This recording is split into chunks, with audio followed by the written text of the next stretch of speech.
Last episode, I thought I was getting comfortable. I thought I understood Khazan. I thought the bosses were manageable. I was wrong. Today we enter the Frock region, a maze disguised as a map, filled with spiders, fire arenas, reused spirits, flying nightmares, and the hardest boss I've fought so far. Maluka humbled me. The great sword betrayed me. And bats? Still the worst enemy type in gaming history.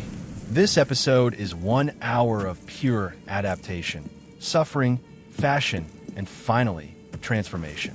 Let's get into it.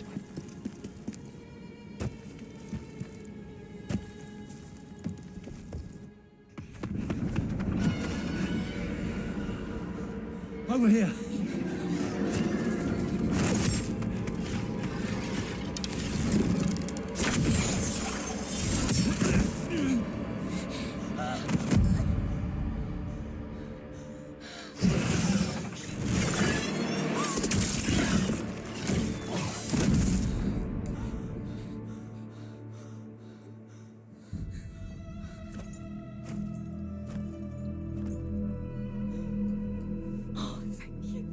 Thank you.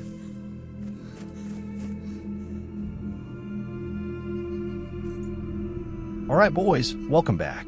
Today's episode, this one tested my patience, my build, my stamina bar, and my sanity. We start off in the Frock area, and let me just say something immediately.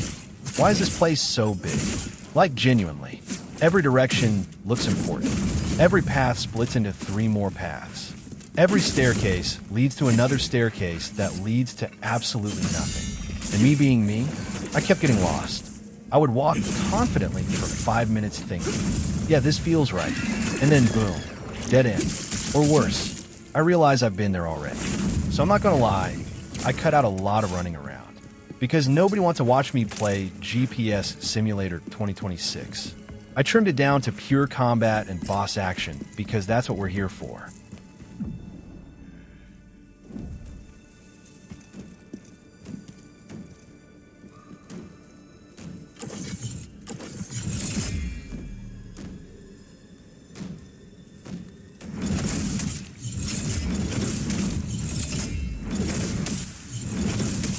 Now, before I even reached the boss, I'd already heard things.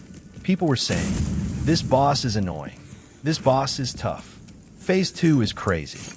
And whenever I hear that about a boss, I don't get scared. I get excited. Because that usually means one thing. This fight is about to be memorable. So naturally, I'm hyped.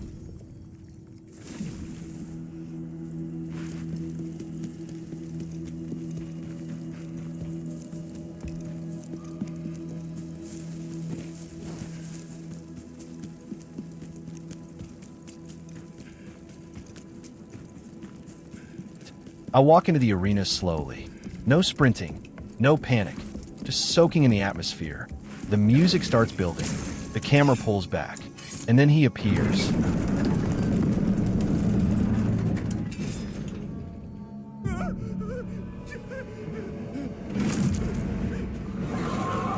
the ladder! Hurry!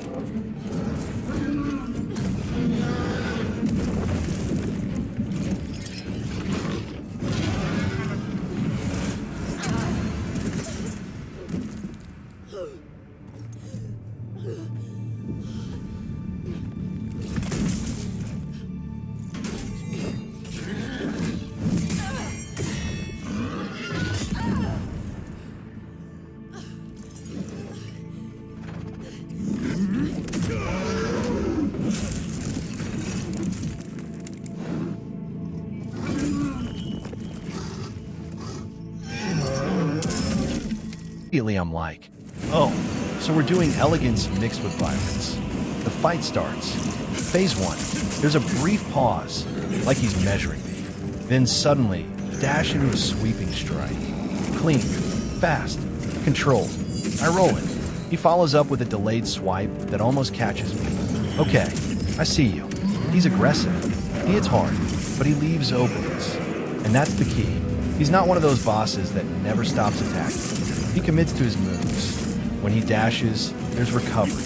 When he leaps, there are landing frames. When he finishes a combo, there's a small but real punish window. You just have to respect it. He punishes greed, not patience. He dashes across the arena in long, gliding movements, swings in wide arcs that test your spacing, leaps into heavy slams that force precise timing. But after certain combos, there's a window, not huge, but enough. Once I start syncing with that rhythm, the fight becomes almost graceful. We're circling each other, trading discipline hits, no panic rolling, no mashing, and I'm thinking, okay, this isn't bad. His health bar is dropping steadily. I'm managing stamina carefully, only punishing when it's guaranteed. It feels controlled, it feels clean, and then phase 2 begins. No long cutscene, no transformation animation. He just plants that nail into the ground, and the arena ignites. Flames spread across the floor instantly. The lighting shifts, the tone shifts. What was elegant suddenly becomes chaotic. Now it's not just about dodging him, it's about positioning. You're fighting the boss and the arena at the same time. He becomes more aggressive. His dash covers more distance. His leap slams feel faster. And when he drives the nail down again, flames surge outward. The first time it happened, my brain shut off. A panic rolled straight into fire. Tried to heal. Got clipped. Comboed. Dead. It was overwhelming. That's what phase 2 does the first time. It floods your senses. Second attempt, different mindset. Now I'm watching the ground, paying attention to safe spots, thinking about where I'm standing before I even swing. And that's when the fight gets interesting. Because the boss himself doesn't become unfair. He just adds pressure. The openings are still there. They're just tighter. Now I have to decide, do I punish and risk standing in flame? Or do I reposition and reset? If you get greedy, you burn.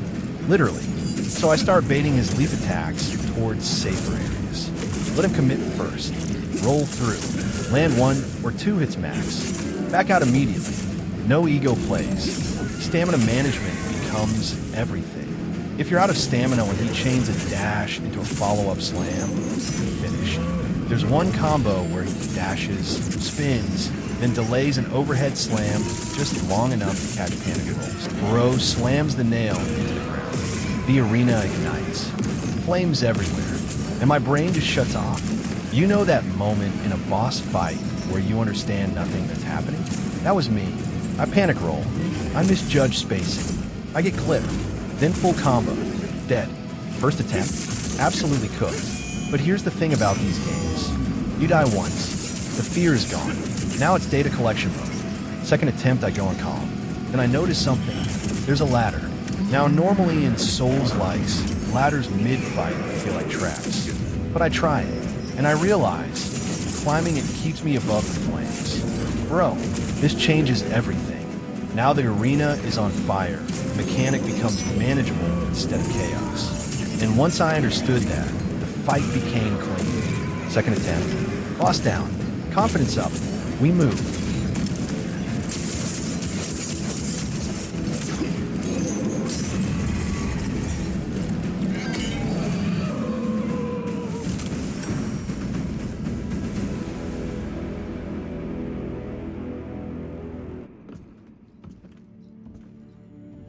A moment, please.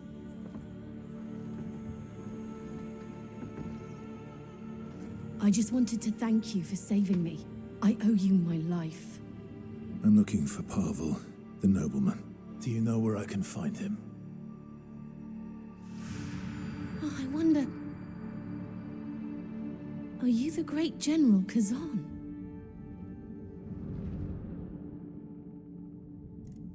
Palemian Castle. That's where Pavel will be. He gave orders to evacuate, but if he's not here, then the situation at the castle must be serious enough to keep him away from...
After that, I start a side quest and get introduced to the jar NPCs. And I love when Souls-likes do this.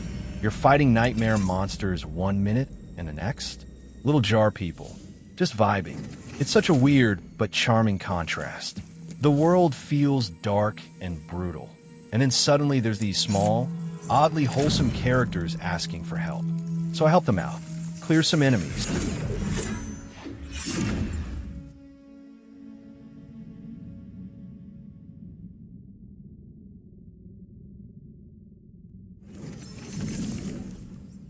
Oh, hey! Let's see the jars you've collected. Oh, only say if you...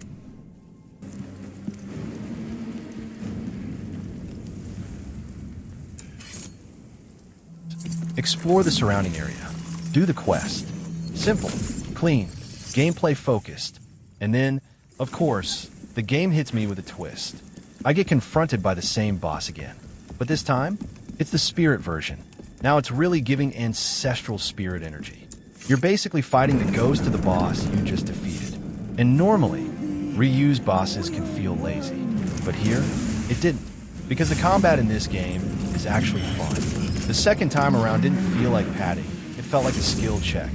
I already knew the patterns. I recognized the tells faster. I punished cleaner. The fight went smoother. It felt less like surviving and more like mastery. Even the regular enemies in this area feel deliberate. They're not just there to waste your time. If you get careless, they'll punish you. And that's when I realized something. Khazan respects boss fights. Most quests are literally explore, fight something cool, improve, repeat. No excessive fluff. Number 30-minute areas. No pointless backtracking. Just gameplay. And honestly, I appreciate that.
All the revenants have been sent to the Netherworld.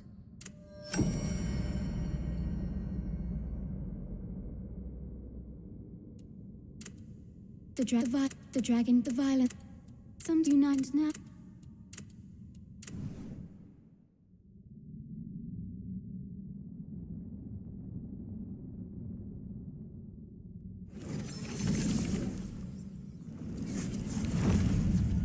Then I move into the next area, and it's full of spiders. Not one or two, full of spiders. The second I see webs everywhere, narrow pathways, dim lighting, I already know what time it is. My mood drops instantly. And if you played Black Myth Wukong, you know exactly what I'm talking about. I hated them there. I hate them here. I hate them in real life.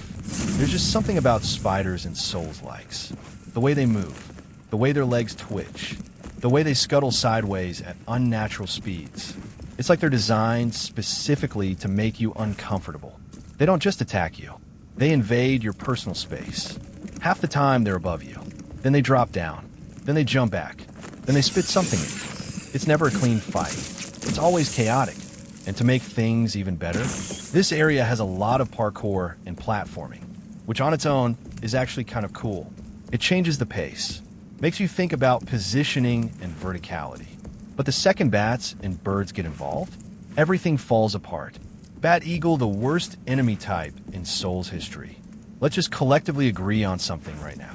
Bats and birds are the worst mobs in every Souls-like. No debate. They mess with the camera. They hover just out of reach. They dive bomb you mid-animation. They attack from off-screen. And somehow, they always show up when you're on a narrow platform. Every time I fight them, the camera angle turns into a cinematic disaster. It zooms in too close. It clips into walls. It decides to focus on absolutely nothing useful. You're not fighting the enemy anymore. You're fighting the camera. They'll flap around your head, force you to swing early, then punish you while you're stuck in recovery frames. It's never honorable. It's never clean. It's just annoying pressure. I hate them, collectively, as a species. Crossed swords trying the great sword. So in the middle of all this spider chaos and aerial nonsense, I decide, alright, let's try the great sword. New area, new weapon, fresh mindset, and immediately, I feel the weight. The first swing tells you everything you need to know. It's slow, heavy, commitment-based. When you press attack, you're not just attacking. You're making a decision.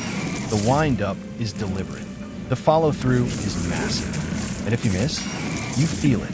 But when it connects, oh, you feel that too. There's impact behind it. Authority. It makes even smaller enemies stagger in a way that lighter weapons just don't. It demands patience. It demands timing. And in an area filled with fast spiders and flying pests, that commitment starts to feel very real.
This fight was a marathon, not the fun kind, the why am I still here kind. The spider keeps jumping around, spamming, repositioning every 5 seconds like it has ADHD. I'd line up a charged heavy, it hops away.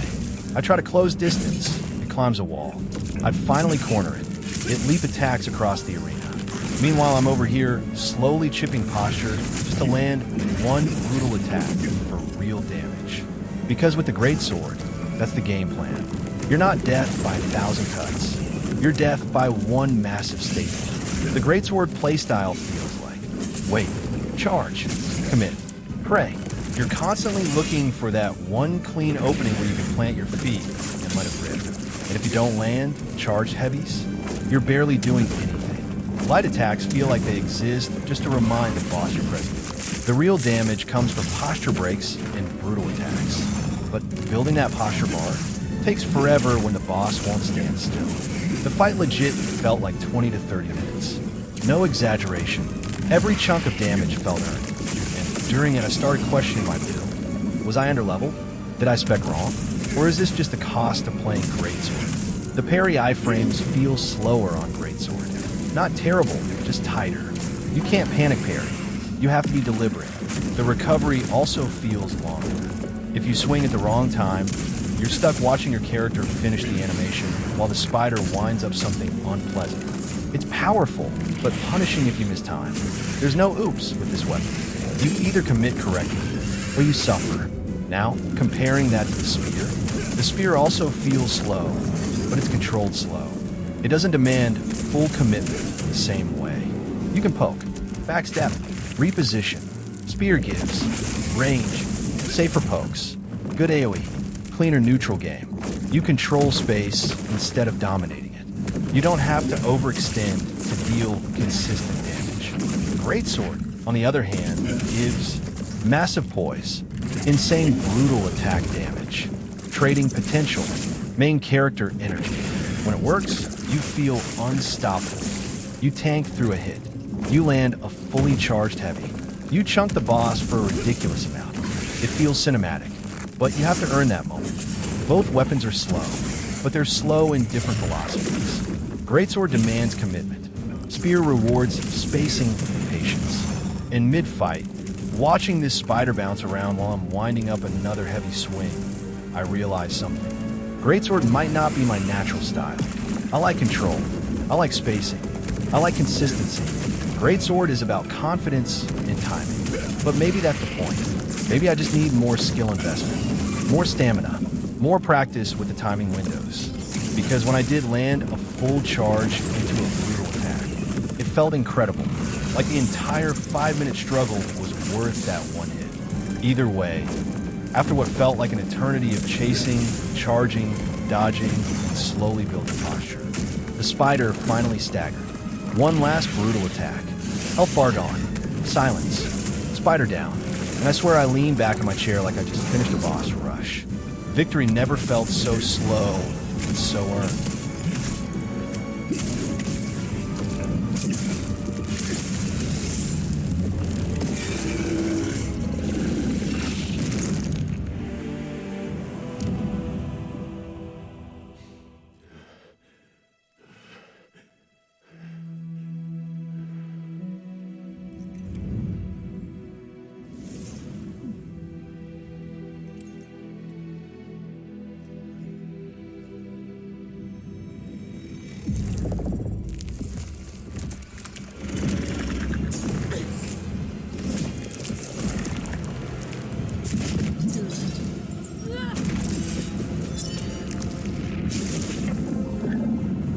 Khazan! No!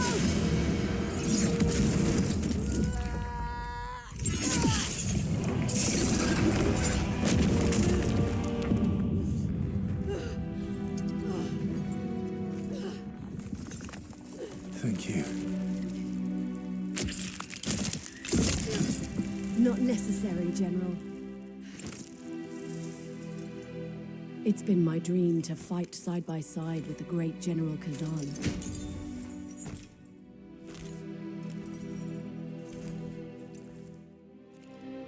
Everyone else thinks I'm a traitor.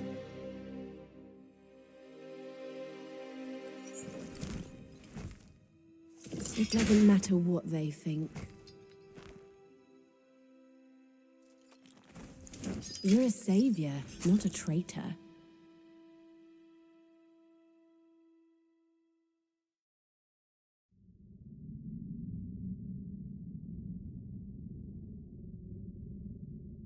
After finally taking down the spider, I unlock the blacksmith. And I'm not going to lie, I'm hyped. I'm thinking this is the moment. The upgrade system. The power spike. The part where my build starts coming together. I open the menu expecting to start leveling up my gear, and then I realize something. I can't actually upgrade anything yet. All I can do is craft new equipment. And the stuff I can craft, it's worse than what I'm already wearing. So the excitement slowly turns into confusion. I'm sitting there like, wait, that's it.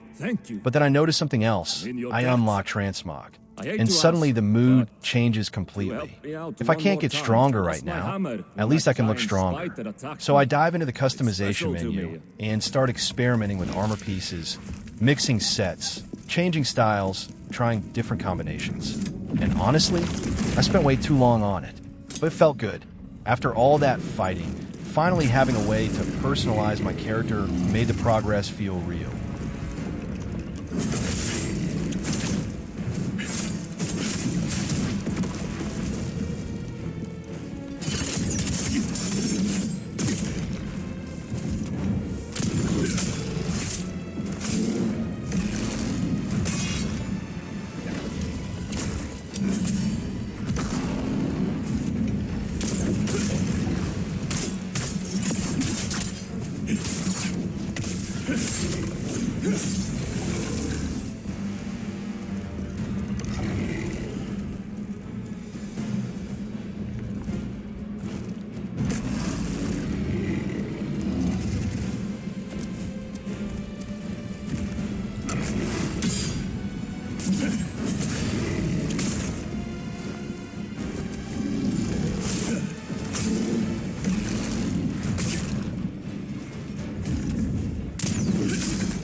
Is everyone there? I'm trapped.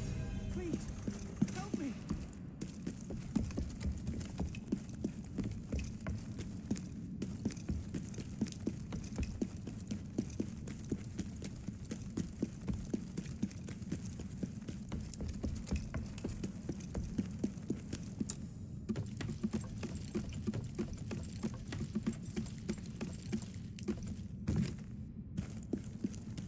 That mad bear's gone now, right?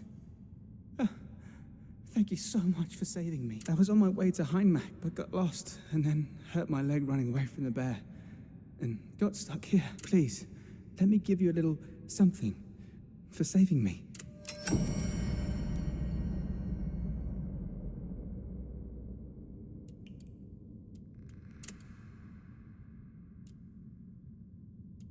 I was looking for... I was looking for my brother. I found this in the mountains. It seems the Yetis got to him. His necklace. We were supposed to explore together. I can't believe he's really gone. Thank you for giving this to me.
After the blacksmith and the transmog session, I moved forward expecting a small breather. But of course, this game doesn't really believe in downtime.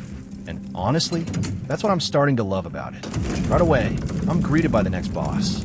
No long stretches of empty running. No pointless filler. Just straight back into combat. That pacing alone keeps the energy high. It feels like the game understands that the core experience is the fights, so it keeps you engaged instead of padding the journey.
My lord, get out of here! You want to die with him too? Show me it!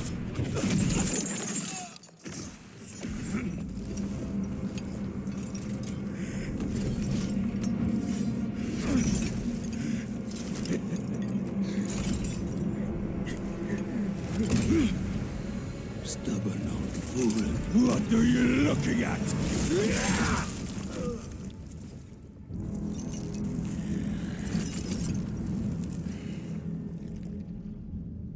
What?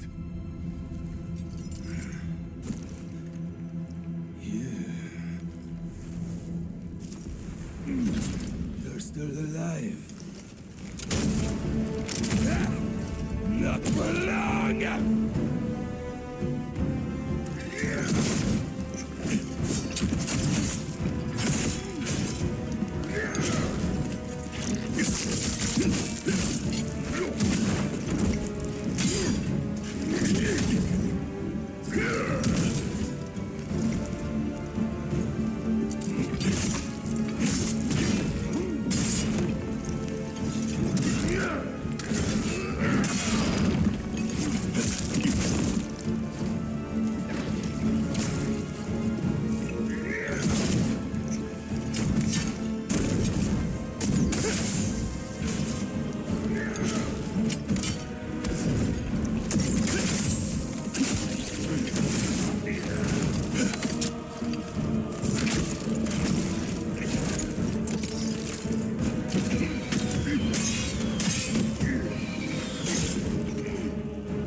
This boss fight immediately feels different from the spider marathon I just survived.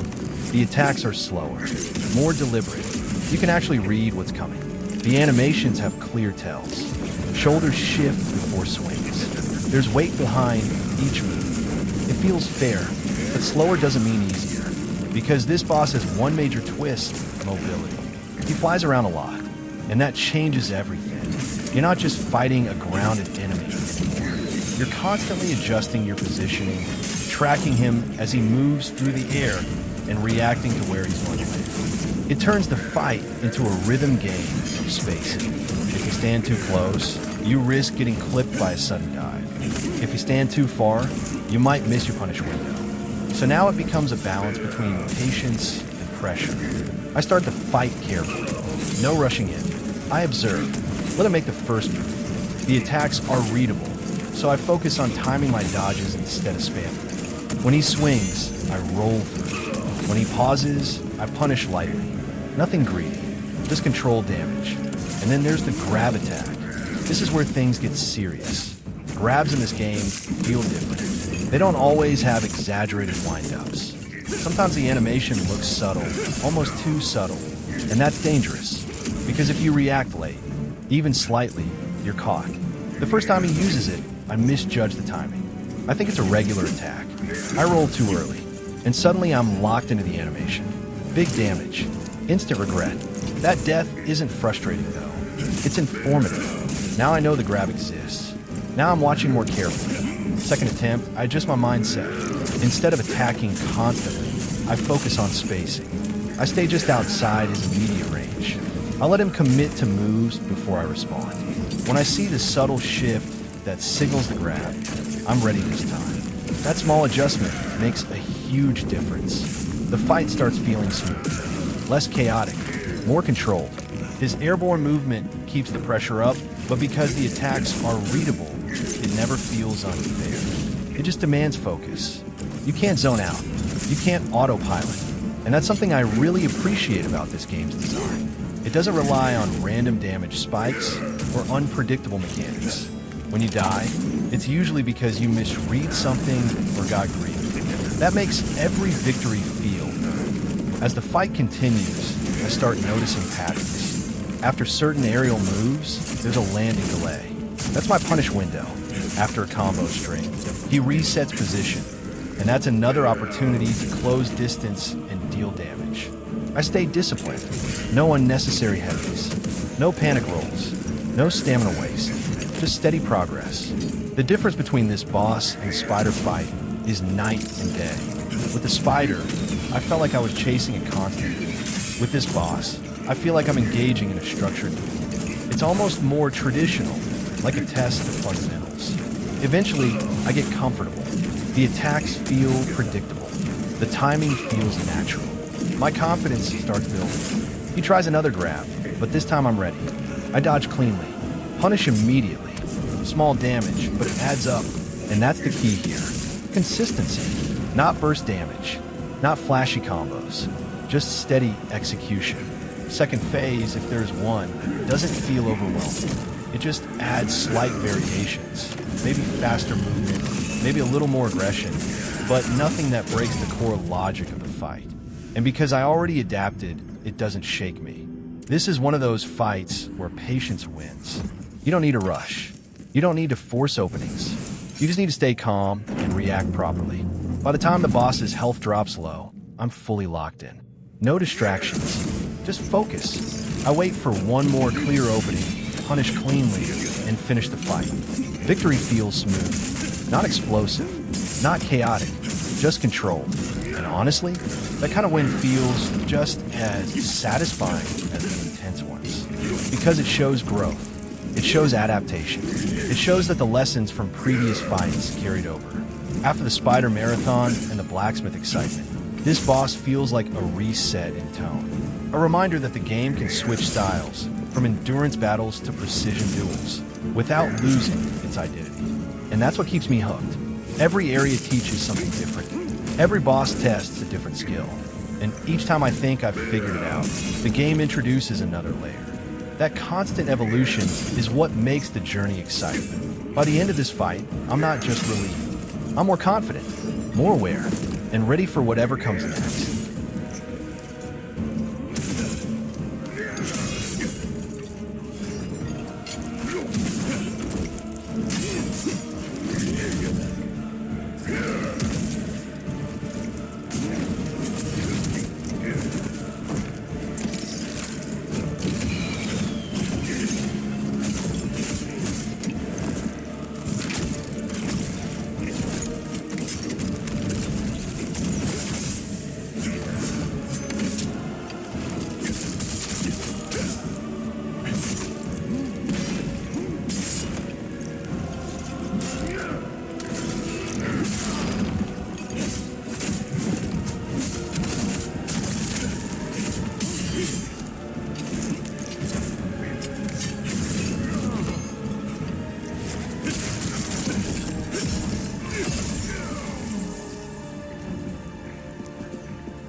General Khazan.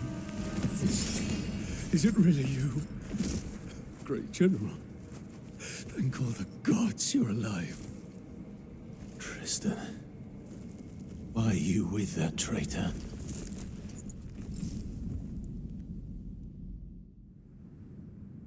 No, you don't understand, General. Pavel only pretended to betray you. To help you. I do not believe you. Why didn't you return when you had the chance? the Emperor's command, we were sent to quell the border conflict. Yet found all quiet there when we arrived. As per your orders, we had with us your written commands, permitting us to withdraw and return through Vitalon. But on the way, we were ambushed by bandits, who took us by surprise and stole the written commands.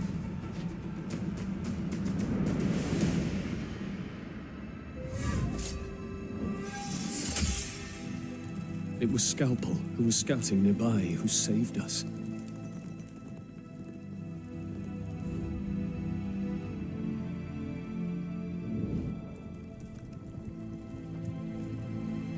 Even though I was wounded, I knew I had to get to the Imperial Palace.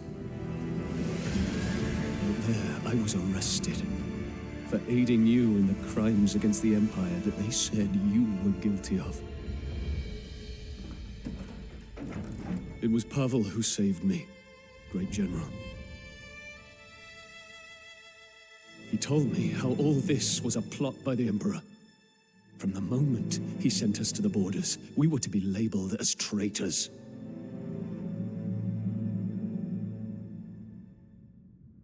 I swear to you, Pavel is not your betrayer. Pavel, my old friend, I am sorry for misjudging you. Time for regrets later, General. I don't think those bandits were acting on their own. If we find them, we may learn why they ambushed us and stole the letter. They're called the Knives Vale Gang, and their lair is a place called Nadin.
After that boss, the game keeps the momentum going. You move deeper into the next section of the region, and the structure stays the same. Explore a bit, fight strong enemies, and immediately get pushed toward the next major challenge. There's no long downtime. The pacing stays focused on combat. At this point, you've already unlocked the blacksmith and transmog, so progression starts feeling more meaningful. Even if you couldn't fully upgrade yet, you've at least improved your look and prepared your build mentally.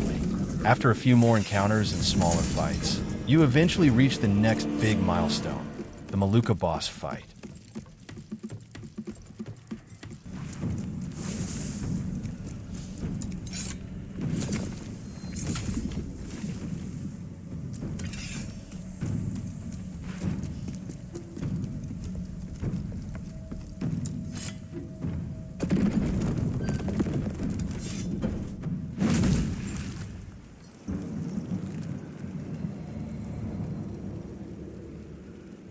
It's him.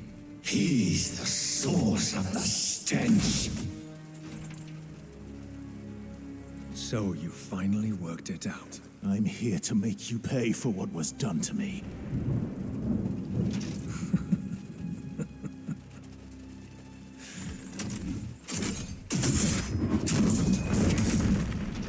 Who do you think would be more famous? Great General Khazan, hero of the Empire, or the man who killed him?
Maluka is significantly faster and more aggressive than anything before him. But Phase 1 is where the fight tests your fundamentals. This isn't about gimmicks. It's not about environmental tricks. It's pure combat. In Phase 1, the focus is on spacing, stamina control, and reaction timing. His attacks are quick, but they're readable. If you stay calm and don't panic roll, you can track the patterns. He pressures you, yes, but he still respects neutral spacing. The key here is discipline. If you overcommit, he punishes you. If you get greedy, he counters immediately. But if you play patient, dodge properly, wait for clean openings, and manage your stamina, Phase 1 feels intense, but fair. It's a rhythm battle. Learn the cadence, don't waste stamina, and take your damage when it's guaranteed. That's how you survive Phase 1.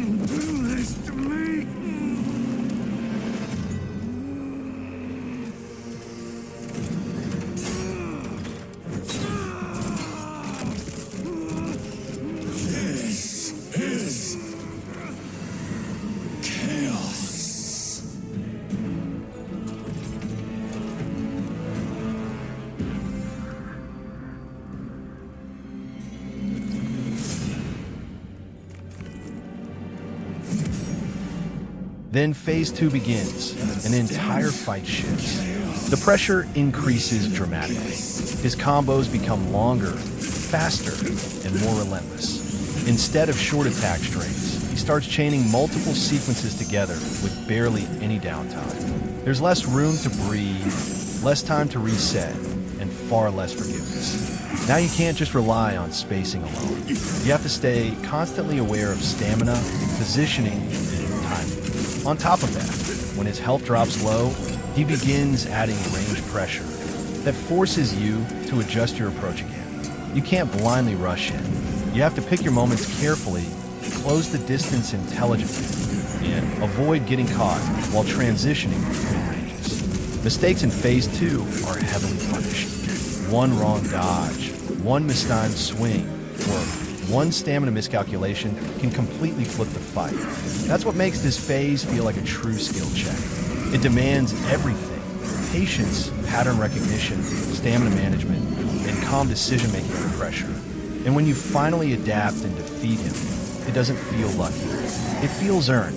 Maluka becomes the moment where the game tests whether you've truly mastered combat systems.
And then Phase 2 starts, and this is where I start dying. Again and again.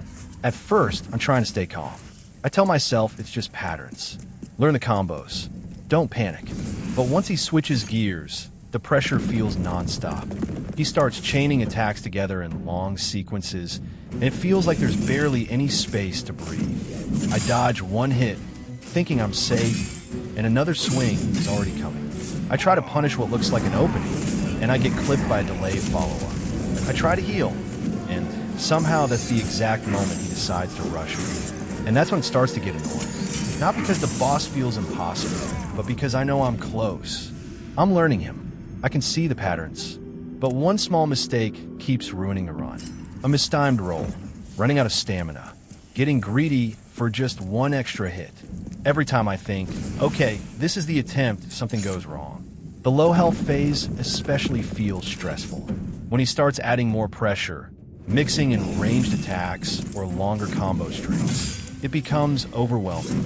I feel like I can't fully commit to a fence, but if I play too passive, the fight drags and I eventually slip up. So I keep dying, resetting, re-entering, trying again, and each time I get a little further but not far enough. It's frustrating in that specific way where you're improving, but the boss is still one step ahead.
After a few trial and error, I take down the boss. Even though I was hard, I enjoyed it very much. No. Make it stop.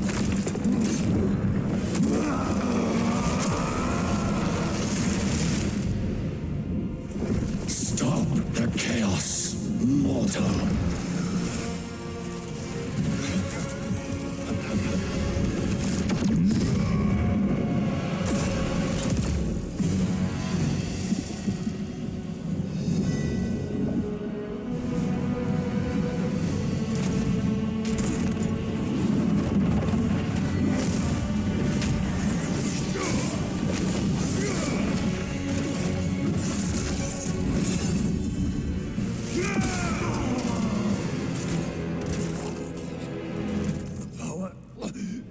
Why is it failing me?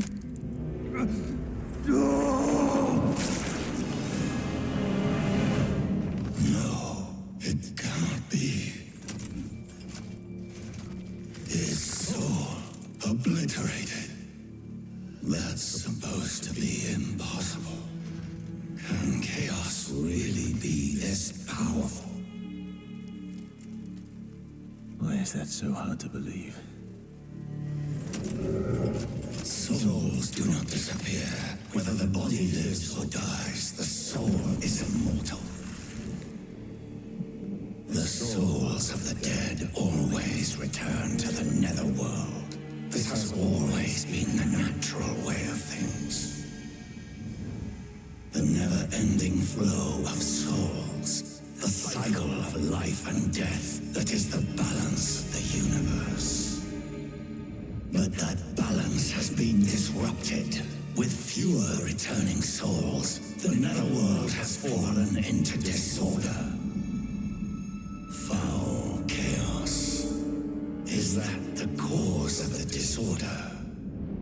It distorts everything it touches. But this, the obliteration of immortal souls, this is the worst thing imaginable. This chaos. We need to find its source.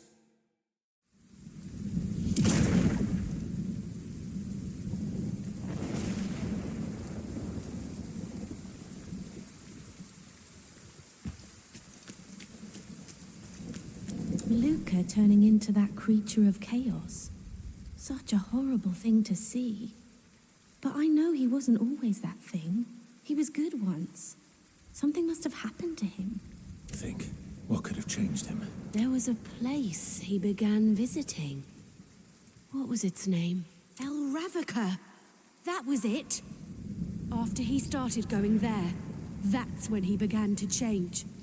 We must go to that place. If chaos is there, we must stop it. You know the way? Yes, it's not far from here.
is it?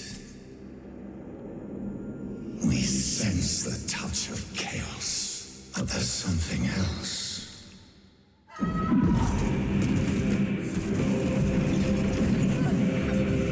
Brew, after that absolute war with Maluka, when he finally goes down, the room just goes silent. No more combo chains, no more range spam, no more why is he still attacking moments. It's just me standing there like, yeah, I earned that. And then the rewards start rolling in. And this is where the game says, all right, you survived. Now, we unlock the real stuff. First thing, fire transformation unlocked. Oh, now we're talking. You're telling me after all that suffering, I get a power-up mode? Say less. Now, I've got a transformation bar building during fights. Once it fills up, I can pop it like a Final Form anime moment. This isn't just cosmetic. This is gameplay juice. Now boss fights are about to get even more insane because I can save transformation for clutch moments. That's huge, and it feels good, because beating Maluka didn't just feel like finishing the boss. It felt like passing a test. Like the game looked at me and said, okay, you understand the combat now. And that confidence boost? Different level. Now I'm thinking, great sword, spear, builds, stamina stacking, everything starts making sense. And the best part? The pacing doesn't slow down. No long break. No random filler chapter. It's straight back into progression. More systems unlocked. More build depth. More ways to optimize. After getting through Maluka, the game finally opens up. And now I'm not just surviving fights. I'm preparing for them. We're entering build crafting arc. And I'm ready. Next episode, we're testing transformation. We're upgrading properly. And we're seeing how broken we can get. Because after Maluka, we don't fear bosses anymore. We study them. Let's go fire video game.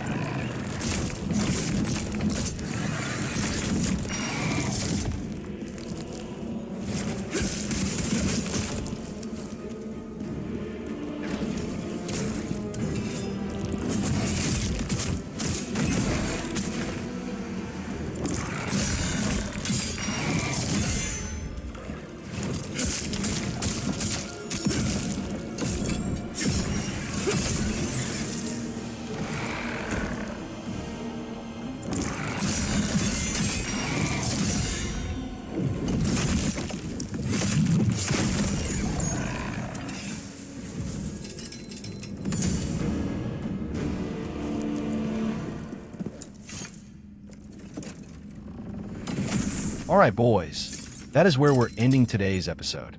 We started in a maze, got lost a million times, fought ghost deer energy, survived fire arenas, went through spider trauma, tested the greatsword like it was a personality exam, spent an hour on fashion, got bullied by birds, died to Maluka like 5 times, and somehow we came out stronger. Transformation unlocked, build progressing, confidence rising. This game is not playing around. And honestly, I love it for that. Every boss feels like a lesson. Every death feels like progress. And every win feels earned. Next episode, we're testing that transformation properly, upgrading gear, and seeing how much damage we can actually do now that things are opening up. If you enjoyed the suffering, the hype, and the chaos, drop a like on the video. It really helps the channel. Subscribe if you're enjoying the series. And I'll see you in the next one. Stay strong. And don't let the spiders win. Peace.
So that's why you're here?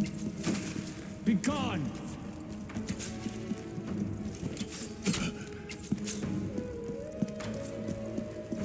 Over there.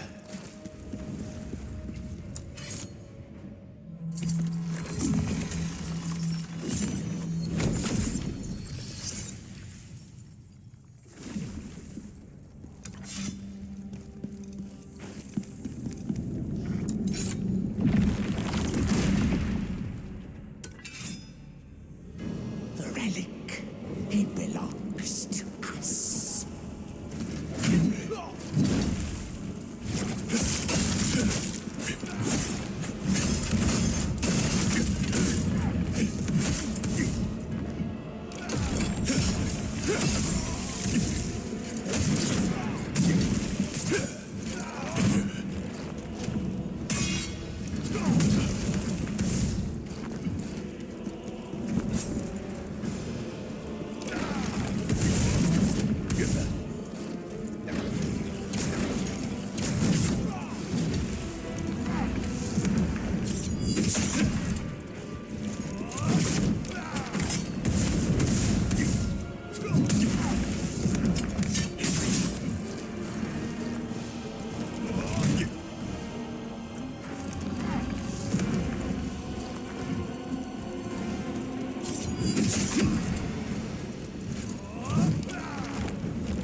Foolish old witch.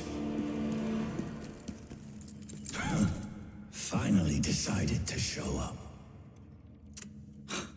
These trifling things are what made you so slow. Pathetic. Watch your tongue, witch. At least my Kaleido box is undamaged. Come and see me as soon as you return to the crevice.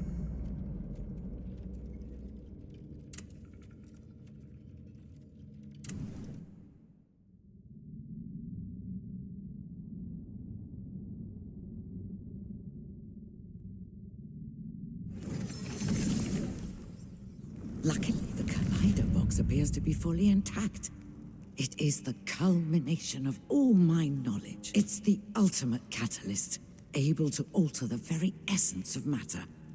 When I finished it, that is. It will need some additional materials before I can properly complete my work. I don't suppose... if you bring me what I need, I'll see if I can change their properties. Regardless of the outcome, we have nothing to lose, right?